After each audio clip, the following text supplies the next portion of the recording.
No, I don't want to chat. What are you making that face for? I thought you knew my deal by now. Fine, you can talk, and I'll sit over there and listen. Happy now? Huh? This is supposed to be out of print. I've been looking for this for ages. I can't believe it. I wonder what else there is around here that I've been missing. I mean, the scrolls of destiny that anchored this realm in time and space make for a rather interesting read. Oz, lend me thy beak and lift the veil of darkness. By the power of my Ode de Verurtelang, the tears and suffering described herein shall be etched in my memory, and so shall I bestow upon them my blessing. Before I go on a long journey, I tend to leave the children of the House of the Hearth with some homework to complete in my absence. Many of them, however, simply play to their heart's content for most of the time I am gone, then rush to get their homework done in the final few days before my return. They believe I am none the wiser, but I have simply elected not to expose their chicanery. After all, to complete one's work in a short time frame is a skill in its own right. The scoundrels who slink around in here are fools, all of them. To posture menacingly before mortals is one thing, but to persist even after witnessing one's adeptus arts? It is sheer illiteracy in the face of manifestly legible writing on the wall. These dullards would be no match, even for one's two disciples, let alone oneself. You call crushing ants a challenge? The novelty of these little scuffles quickly wore off for me. Now it's just tedious. It amazes me that some people enjoy it so much. Keep up if you want my help. I don't want to be stuck here all day. The enemies we face are of a lowly breed. Deal with them however you see fit. But do not get complacent. You should expect to fend for yourself, as I am not in the habit of coming to other people's rescue.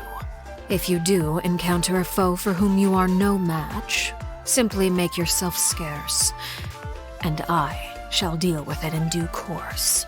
Do you think we'd ever see A in the outside world again if there were this many stories to read in her plane of euthymia? I, for one, rather doubt it. I have an idea. Let's tell her that we know a wonderful little domain full of light novels and tricolor dango. It's high time she got out of Tenshukaku for a bit. Ah yes, and dango milk too. They don't have it here. Well, don't look at me, little one. That's your job. Sort it out. Where there's a will, there's a way. Those who lurk within this place are but lowly pawns, the last remnants of the usurper's army. By the time the Prinzessin of Verurtelang stands before them, my bolts of downfall will have long since severed their ties with the forces of fate.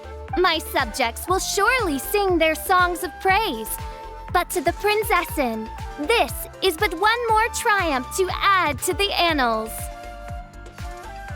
The last remnants of the usurper's army. My bolts of downfall will have long since severed their ties with the forces of fate. Once I was old enough, I started reading popular novels. Some of them would end by having the dead come back to life and living happily ever after.